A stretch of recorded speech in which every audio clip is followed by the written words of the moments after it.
Well, hello everybody. This is the semi-finals of the Sewing Bee Natter, or the Sewing Bee and the Sewing Bee Natter. And as you can see, we're joined by the fabulous Debbie Shaw. Hello, Debbie. Thank you so much for joining us today. Oh, it's a pleasure. Thank you.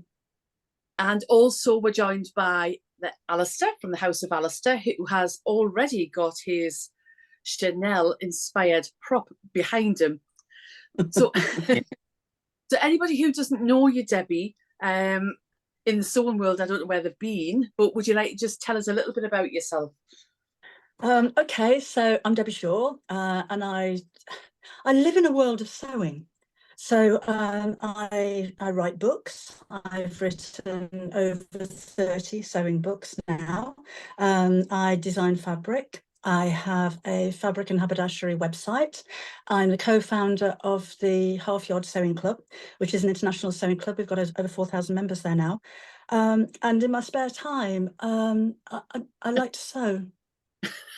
So it kind of sums me up. I live in a world of cloth and thread. Bless you.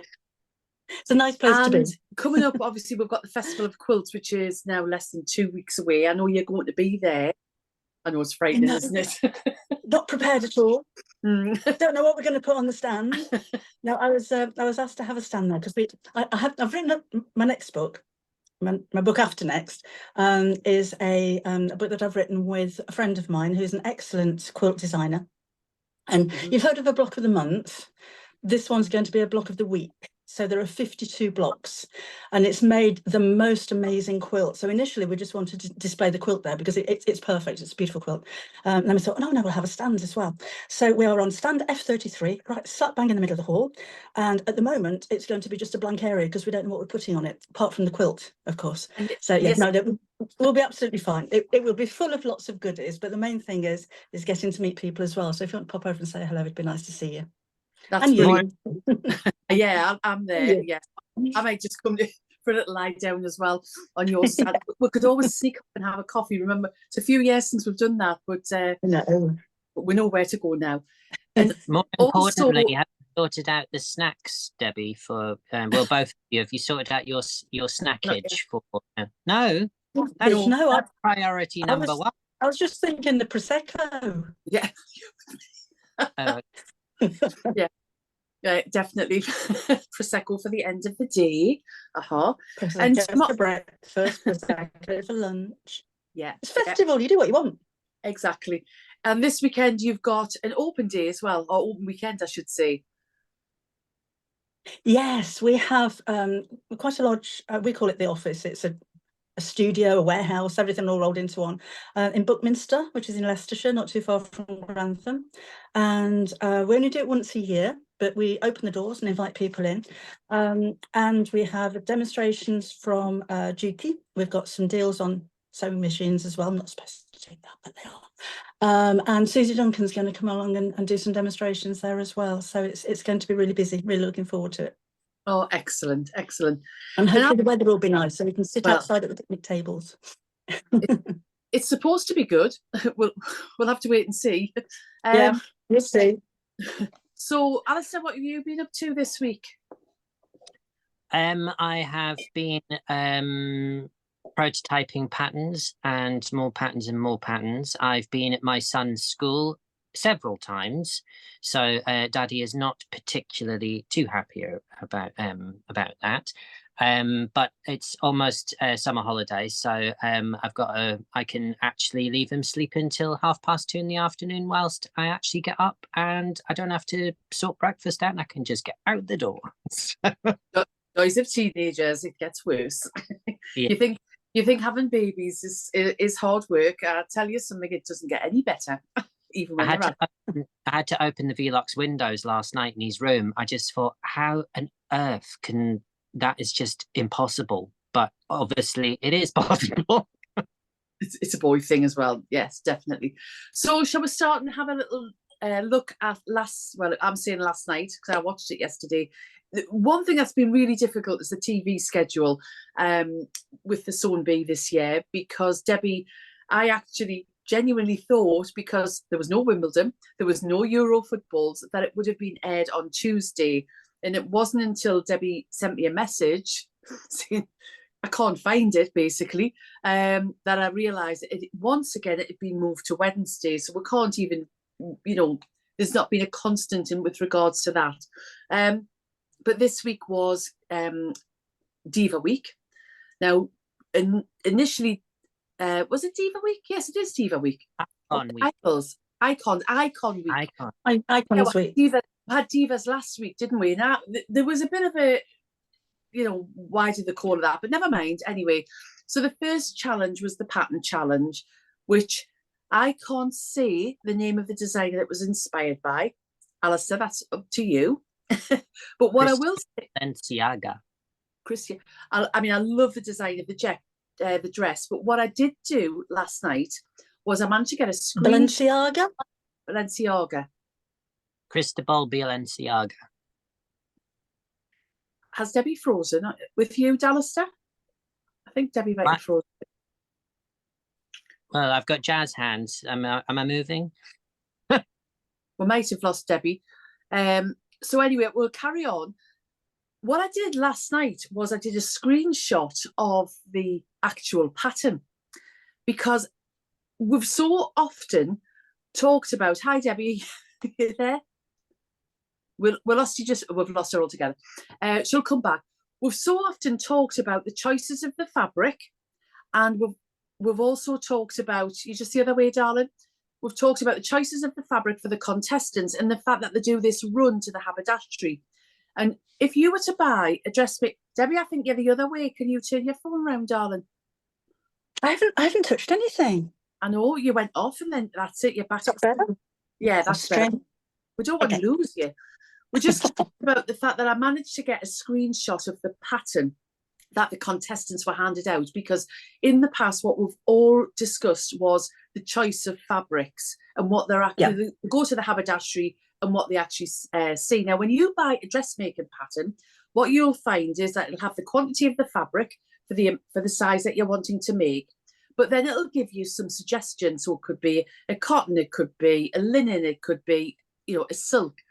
They actually didn't have any suggestions for the fabric. It just said 3.5 meters of fabric. They needed a hook and eye. They needed some 30 centimeters of fusible interfacing. So they're given no guidance whatsoever.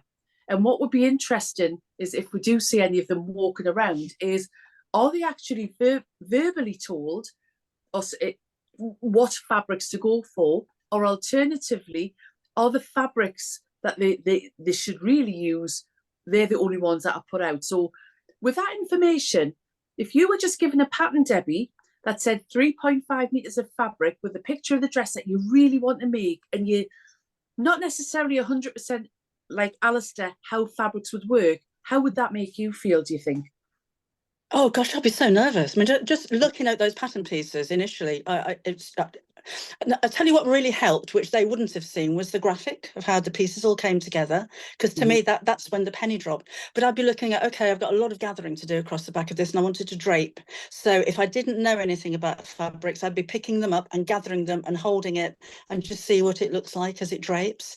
Unfortunately, I think a lot of the fabrics that have those kind of qualities are like sewing through liquid. They're very fluid and not so easy to work for. But I think that's really important. I do think it was quite funny as well. 3 of them chose the blue, 1 of them chose a pink. It's almost as if one of them made a decision, then the others decided, oh, well, I'll do that then, and I'll do that then, and I'll do that then. But yeah, it's if you don't know the composition of a fabric, just the way that it feels, you can tell what it's going to look like when you just hold it up. And do you think, Alistair, that's why Ailsa took quite a long time to choose her fabrics, because it just says 3.5 meters of fabric? I actually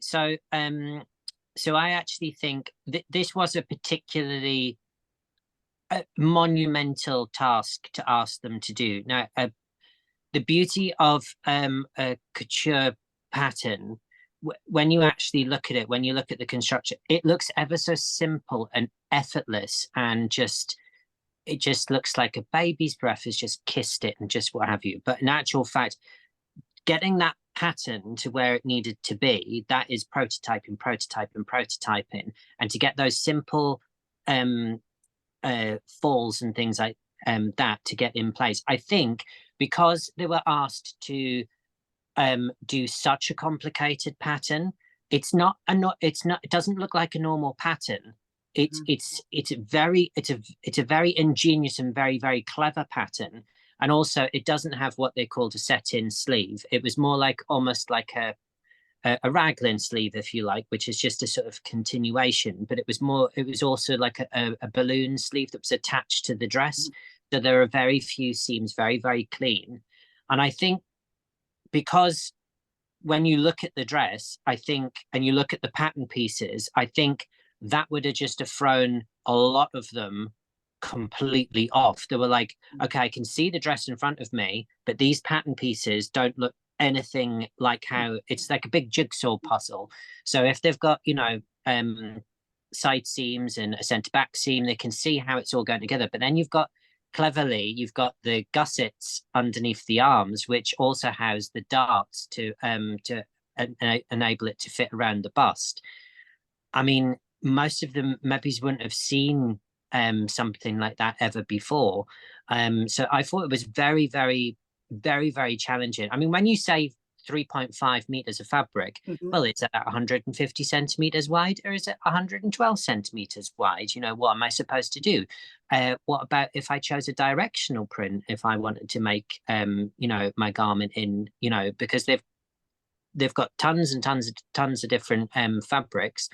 And also different fabrics would have given a different feel to it. So if you'd used maybe like a silk satin crepe, that would have still given you the drape, but that would have made sure that you saw every single little pucker in it. Whereas the solid crepes, almost visually, it allows any sort of like tension and what have you to sort of slightly disappear. So they all chose the right fabric. It's just, I think the journey to get there was potentially, I think they had a very uphill struggle. And also they were only given something like, what was it, 4.5 hours for this one? 4.5 hours.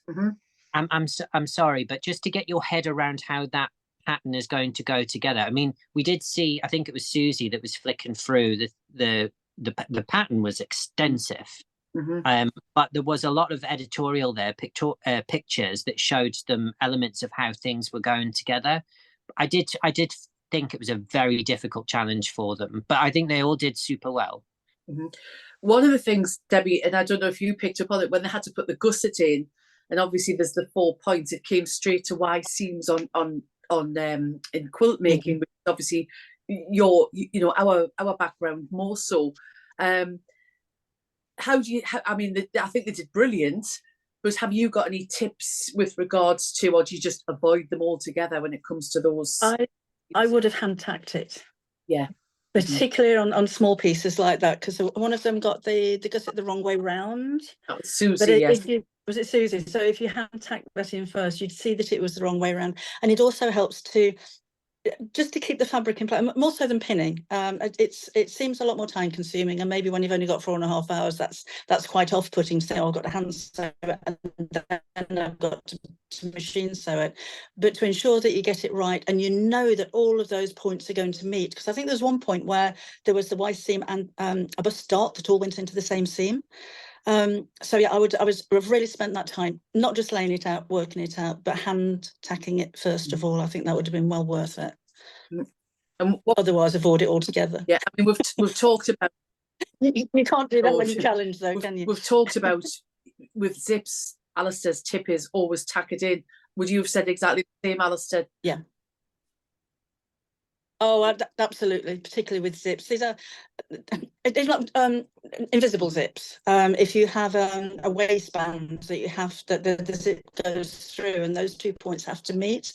I know I do say it quite a lot, but if your seams match perfectly, nobody is ever going to notice. You'll never get rewarded for it. But if your seams are out, it stands out a mile. So again, particularly when there's other things to match, not just the zip, it's well worth just hand sewing them, because to unpick and then resew is going to take you twice as long as tacking and then sewing.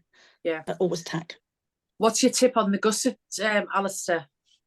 So with the gusset, it depends how many seams are coming into the gusset. So for instance, what I usually do is do opposing sides first. So I do say the top one and then the opposite one. I sew them in. The trick is, don't try and sew it all in one go.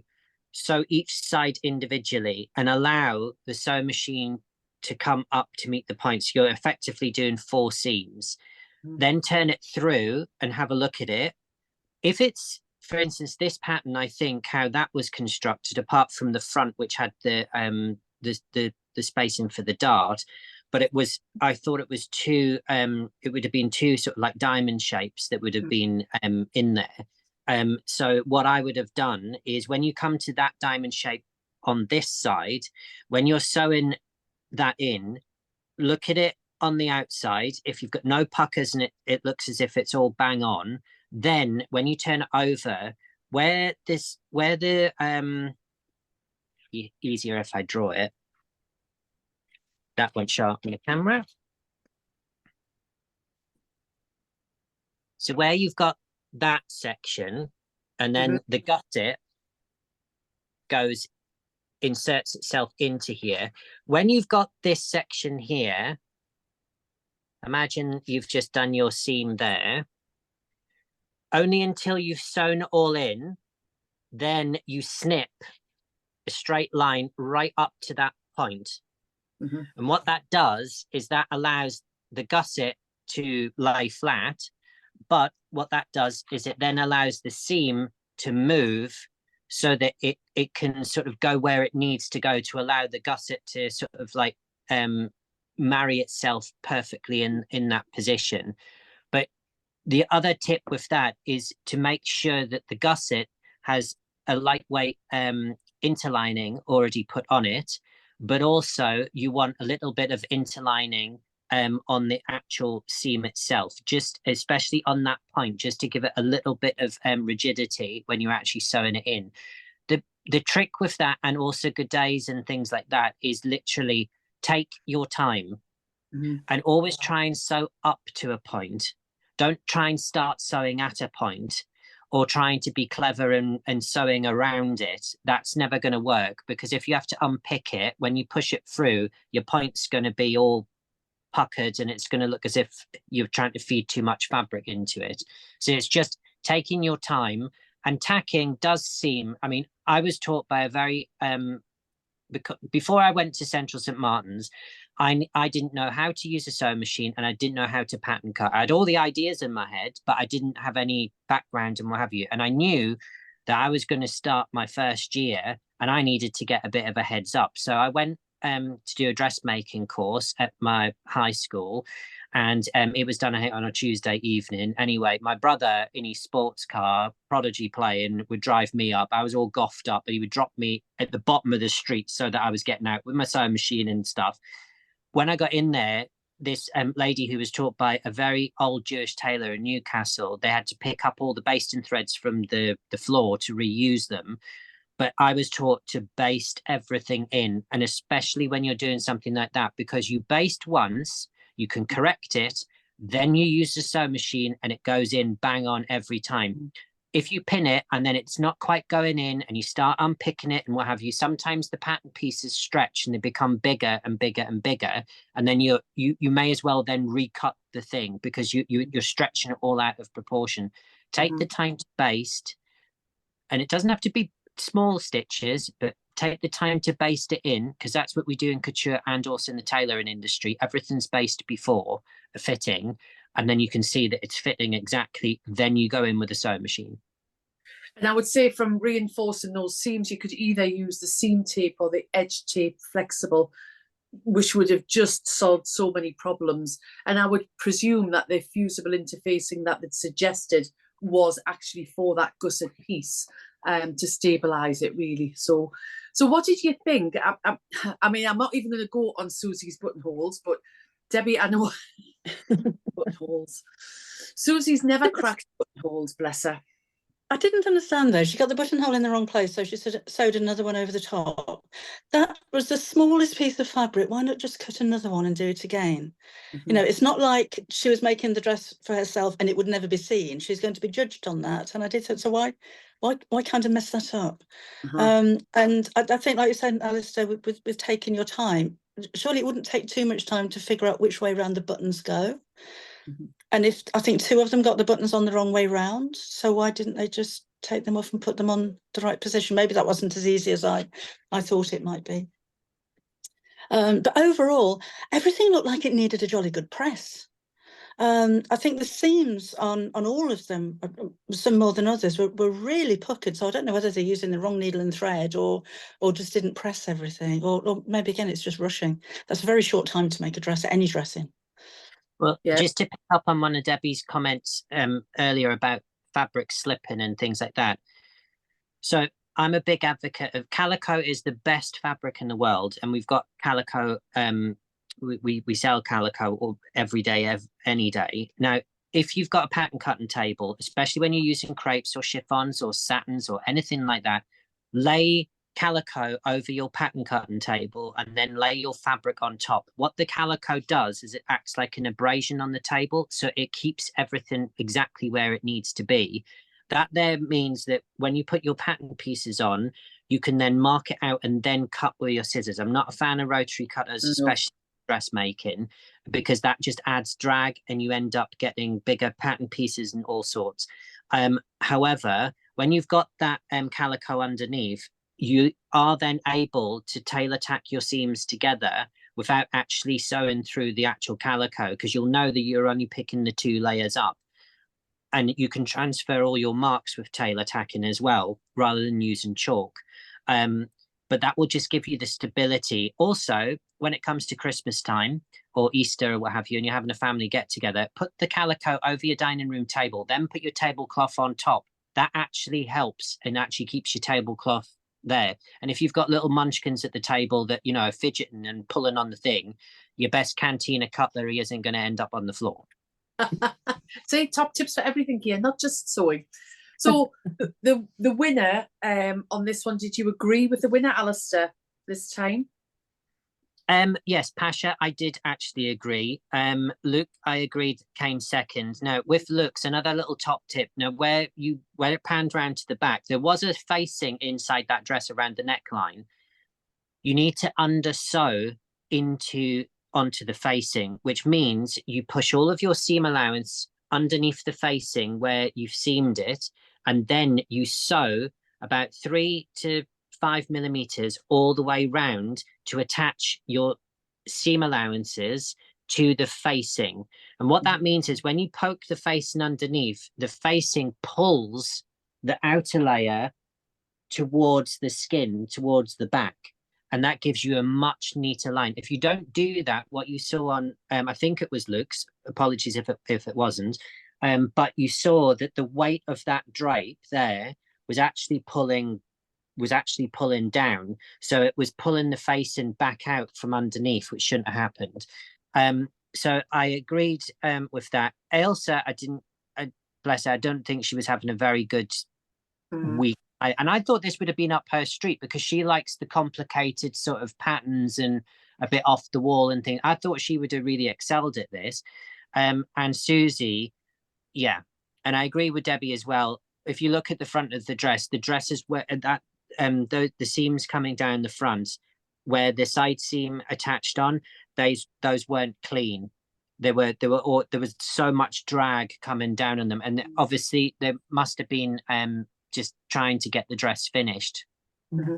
But what I need to remind everybody at the end of all of this, 4.5 hours from being handed that pattern, I couldn't have done it. I would have run away. I would have been out the door, I'll be honest with you, because I just think it would have taken me an hour. John Scott said exactly the same last week. It would take me most of the time to decide what fabrics I was going to use and and just look at the pattern pieces. So I think overall, as the judges looked at them on the mannequins, considering the time, I personally thought that they all did really, really well. Do you know, it would be so nice just to give everybody as much time as it takes. Because that was the most beautiful dress, and they did get it, they understood it, but it was just rush. And I think anybody would have finished it with a dress that looked a little bit shoddy.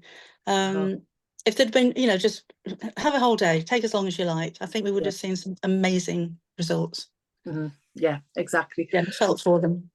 So we'll move on to the transformation challenge, our favourite part of the week, she says very sarcastically. However, I have to say that when they brought out the tie, I was thinking, oh, this is going to give people a little bit of flexibility on how they use the tie, because obviously they can open the tie up and they've got a lot of fabric, or alternatively leave them as they are. The only thing that got me at the beginning of this was when they did the review with Esme and Patrick. It was very much Esme as usual, colour and how the colours went together and how the patterns went together, which I think they actually all did really well. So if I come to you, Debbie, straight away, what was your thoughts on this particular challenge?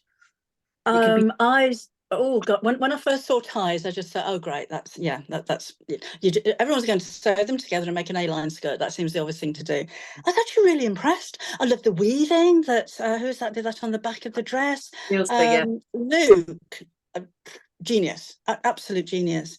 So I'm not normally a fan of transforming something into something else where it still looks like the same thing, if that makes sense. And I know that was the whole idea with this, but I thought they did really well. Yeah. What was your thoughts, Alistair, on this one?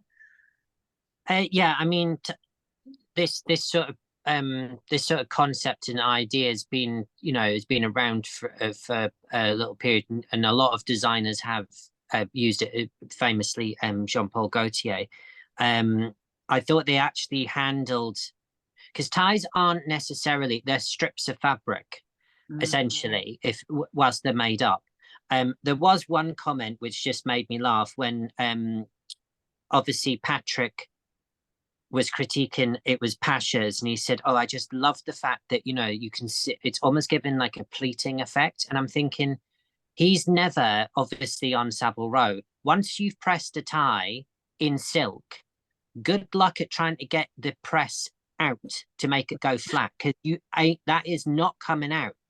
So when he was saying it was like purposely the pleats, I was like, no, it's not. Even with the hottest steam iron in the world, you will not get those creases out of those silks at all. I was thinking the same, because I was thinking, oh, I bet they were so relieved at not being criticised for not getting the creases out. And I really meant to do that. Yeah, it was like when he was saying, I was like, are you for real? You're on Savile Row. One of my jobs in Savile Row was to actually make ties.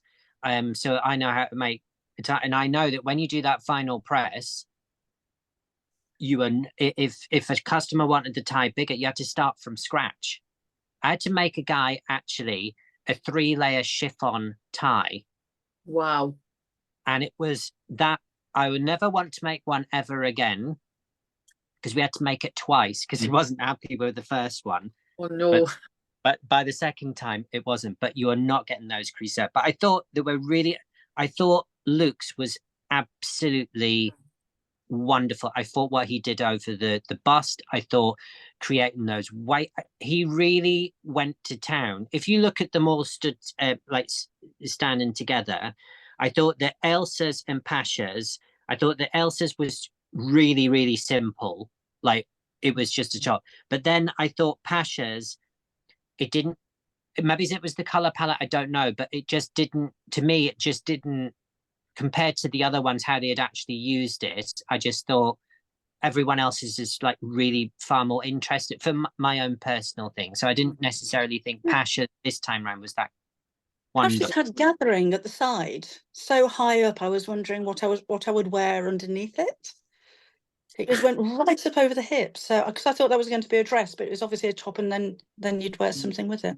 I'll tell you what I would have liked to have seen, how Luke actually made the top and how he fitted the zip, because that's a lot of fabric to put a zip over the top, and it looked amazing. But the way that they shot it, and I know obviously they've got to edit it, but it just looked like there he was sewing one minute, and the next minute there it was, the ruffle. But I'd like to have seen how he did that. That's very clever. This has been one of the criticisms actually of the show, Debbie, is that there's not enough sewing in it, or sewing techniques, or how they actually do things.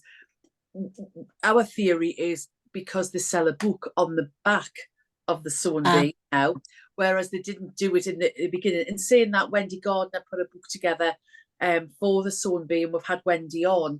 But now they seem very focused on selling the books with the patterns. So maybe that's the reason that they don't do that, because like you, I thought Luke's was absolutely astounding.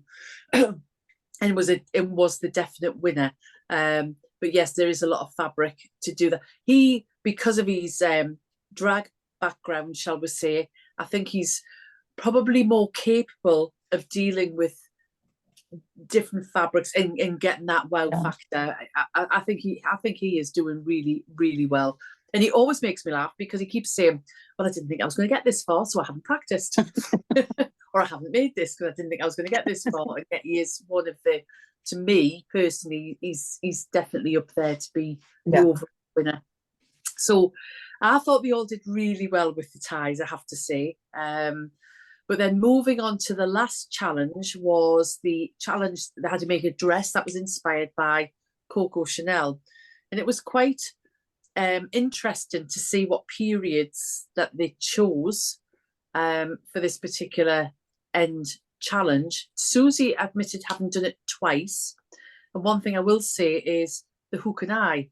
There was a hook and eye in the first challenge, and yet she said she made the dress twice, but she hadn't done a hook and eye. Now, Alistair, is putting a hook and eye in as difficult as we were led to believe by this week's episode? Not at all. The trick with hook and eyes, okay, is that most people, when they put a hook and eye in, they sew them right to the tip of the edge of the seam. You don't do that. You set the hook and eye slightly back, because the hook and eye, if you imagine, when we're sewing, we always say, don't watch the needle, look at the foot and look at what you're putting through. Don't watch the needle as you're sewing, because it means your seam will just start getting bigger and smaller and all sorts. With a hook and eye, you do exactly the same. You're wanting the two back pieces to meet and kiss. That's the purpose of a hook and eye. It should be invisible. You shouldn't see it. So what you need to do is you need to set the hook and eye slightly back. And it will look as if, well, that's going to push the seam, so it's going to go like that, but it doesn't, because you're setting them back. You've got a hook that needs to hook onto the eye part, and then when it's hooked on, you want it so that the two seams are literally hugging or kissing. A lot of them obviously didn't do that. Now, I can't believe especially in a lot of dressmaking, even when you do an invisible zip and things like that, there is always a hook and eye. A hook and eye actually has two purposes. One, it actually finishes the garment at the top, so it looks as if everything is seamlessly, there's no seam and it all comes together. The other purpose of it is when you actually do the hook and eye up first, it makes the zip, especially if you're a lady, makes the zip a lot easier to actually go up. In gents' trousers, for instance, we have a similar thing where we have a hook and a bar on trousers, and the thing you need to do before you put your zip up is you get the hook and the bar and the button inside done up first, and then you pull the zip up. So it's the same purpose. So it holds everything up, which just makes the zip much easier. Everyone starts to sort of fiddle around once the zip's up, trying to get the hook and eye in. So it's not I'm surprised none of them, well, especially Susie, has never used it, and especially she had to use it in the first challenge, but she didn't actually put hers on, because that's what they pulled her up about, that she didn't actually attach it. But just looking at it, you would think, okay, I can see the hook and eye, and the garment looks as if it's open, so how am I going to make it look closed? And you're thinking, well, if you move the little eyes either side further into the garment towards the shoulders, then that'll tighten that up and it'll bring the seams together. So it's not rocket science, and they're really useful. I don't think we use. If you've done that before and got it wrong before, why didn't you go away and look on YouTube and see how to do it? We actually said that last week. You know, in between, because obviously they don't shoot everything in one day. But if I had something and I didn't know how to do it, and we've had issues with Susie Godlover with zips and with putting pockets in, etc., There is so much out there. You just said YouTube, Google it. You will find the answer, and you won't just find one answer. You'll have 5, 6, or more, ways of looking at things. And to me, I would be saying to people with hook and eyes, don't make a whole garment to practice it. Just get 2 bits of fabric together and just practice putting your hook and eye on, and then you can visualize where it is in relation to the edge of what would be the edge of your garment. Yes, Alistair? The best thing you can actually do. I think if I was a contestant. Sorry. No, you go. Go, Debbie. Sorry, it all gone a little bit crackly. If I was a contestant, I think, because they must have a few weeks knowing that this is coming, I'd be practicing buttons, buttonholes, hooks and eyes, every kind of zip. I'm not too confident at doing a fly front zip. I'd be practicing that, so that any technique, they are basic techniques that's thrown at me, I'd have a knowledge. I'll have done it before, and then they must do that. They must think, right, this is going to be thrown at me, so let's learn how to use it, even if they never actually do it during the show. But I think basic things like that, I just make sure I'd know how to do it. Yeah. Alison, what were you going to say?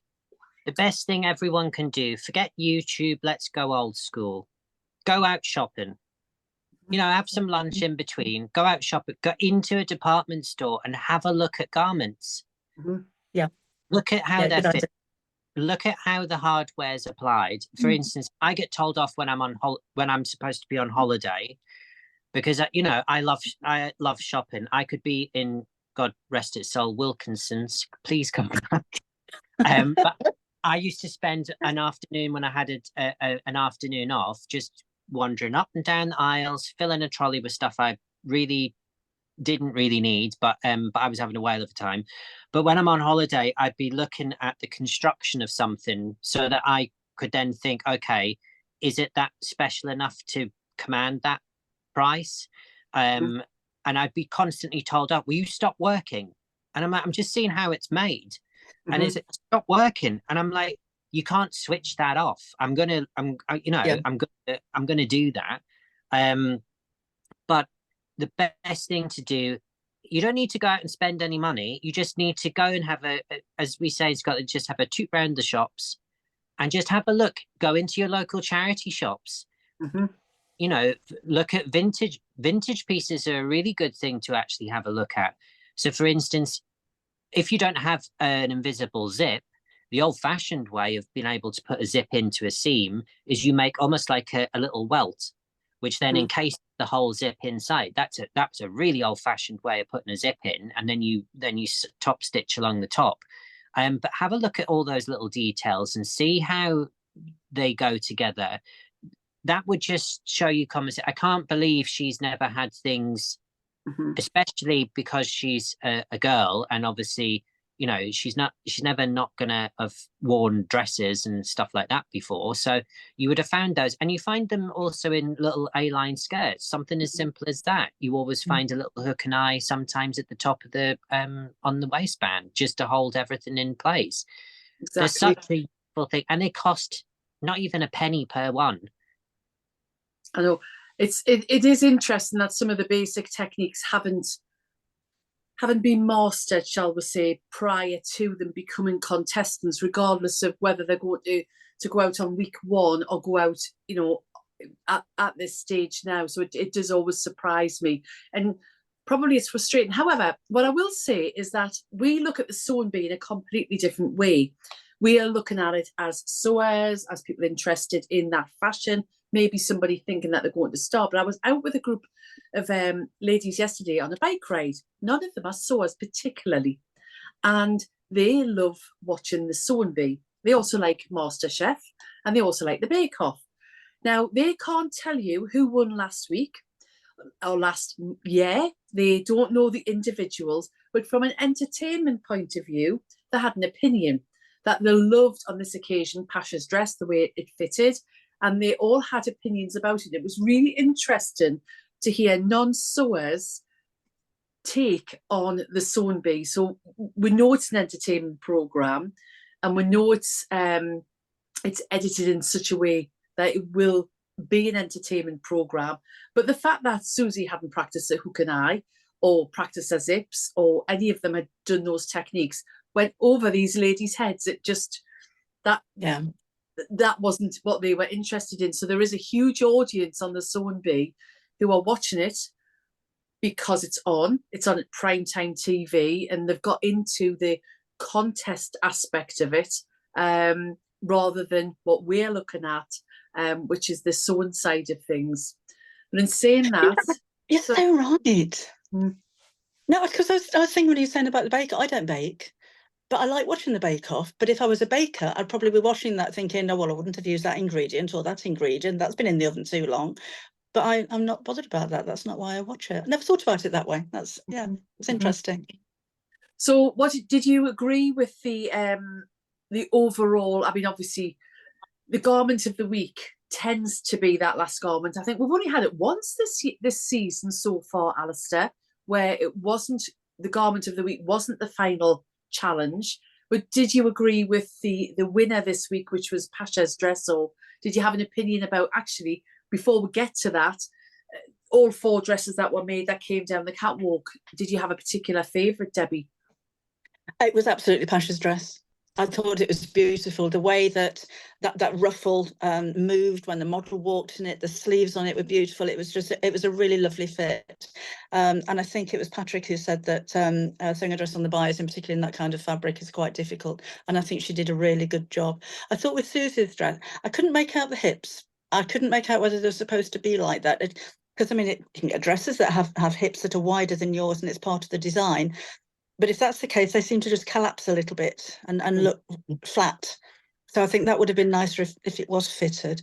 Shame about the collar on Luke's dress, because that was absolutely striking. That would have been amazing. But the thing is, with that style of collar and white standing out against the black, it's got to be absolutely perfect. Because like Esme says, if it's a little bit twisted, it really stands out. But yeah, I just thought generally, Elisa's looked like a Chanel outfit.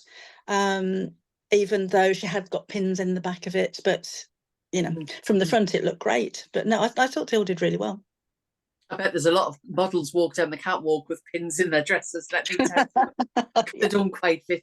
The one thing with Luke's particularly was the comment that Esme and Patrick had made, because they thought they'd bought it as a quilted fabric, and he'd actually sat with the quilting foot and with the quilt guide, which is what we've talked about previously, and he got perfect quilting on his collar. It was twisted. Alistair, what were your thoughts about the 4 final outfits?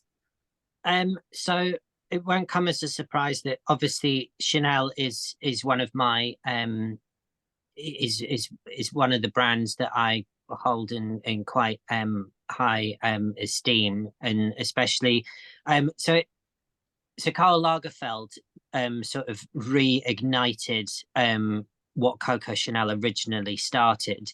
And also Coco Chanel was actually took Cristobal Balenciaga slightly under her wing in Paris, because when the Spaniard arrived in Paris and he opened his house, it wasn't plain sailing.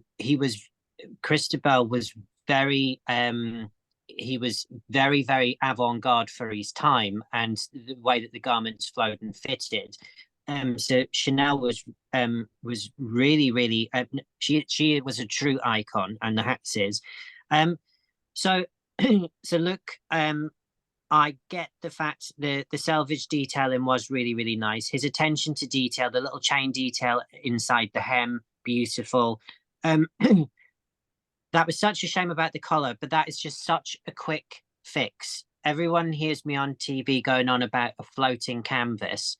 All he needed, and it doesn't have to be anything posh or expensive, just get some, we either use bridal canvas, but more often than not, we will use just calico. And what it is, rather than using like an interlining or an interfacing, if you like, what we do is we add an extra layer sandwiched in between where the wrong size of the fabric is. And when you turn it through, the calico actually, that collar needed more of a stand on it.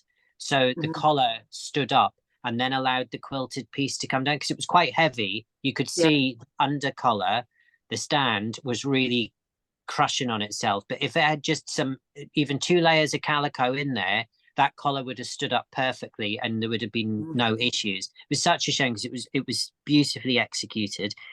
Elsa's, it wasn't my favourite. And having it all pinned in at the back again, and she quite rightly said it doesn't fit. I mean, it is a fitting challenge. That's what it's for. Susie's, I get where she was coming from, but when you're doing something which has got a lot of linear sort of like lines or blocking, as we call it in the fashion industry, that's got to be perfect. Because the more simple it is, it's got to be exquisitely sewn.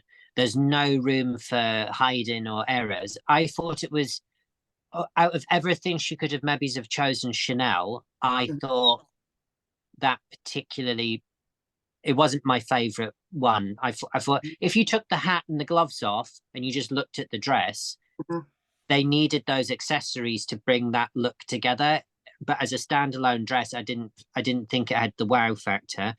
Now Pasha's, you got to take your hat off to her because she actually used bias cut in that dress. That's why it fitted and flowed so well, and it danced and it was beautiful, and it was in a silk satin as well.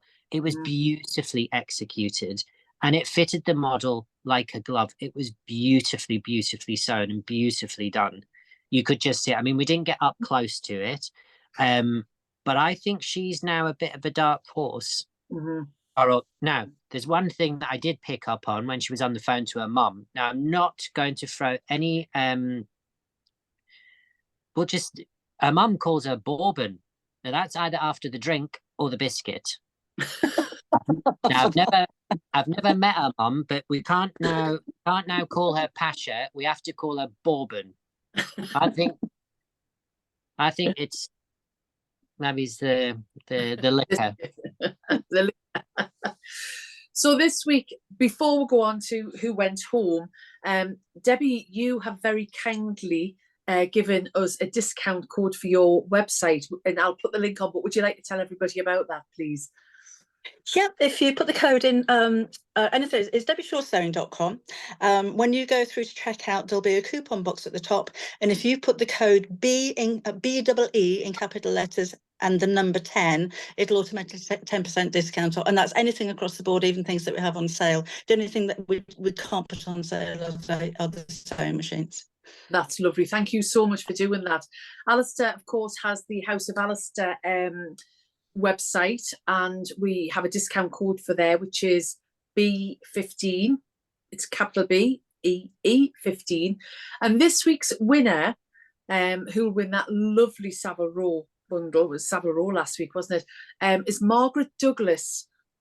Margaret left a really long comment with regards to our natter last week, talking about the fact that she's enjoyed the natter and some of the comments that Alistair and John made. So Margaret Douglas, I'll leave my email address. If you can contact me, we will organise your prize to come out. Have you got a prize for the last week? I have. Now, in honour of Chanel and our little tweed-esque jacket here, I have got from Holland and Sherry. So you're getting so this is a bundle. I just remembered I had these. So you're getting these boucle header cards. Wow. You've got a really big piece of the boucle here. Now you're not just getting one header card, you're getting two. So we've got another colour variant there as well. And you've got a few little swatches on there, but it doesn't stop there.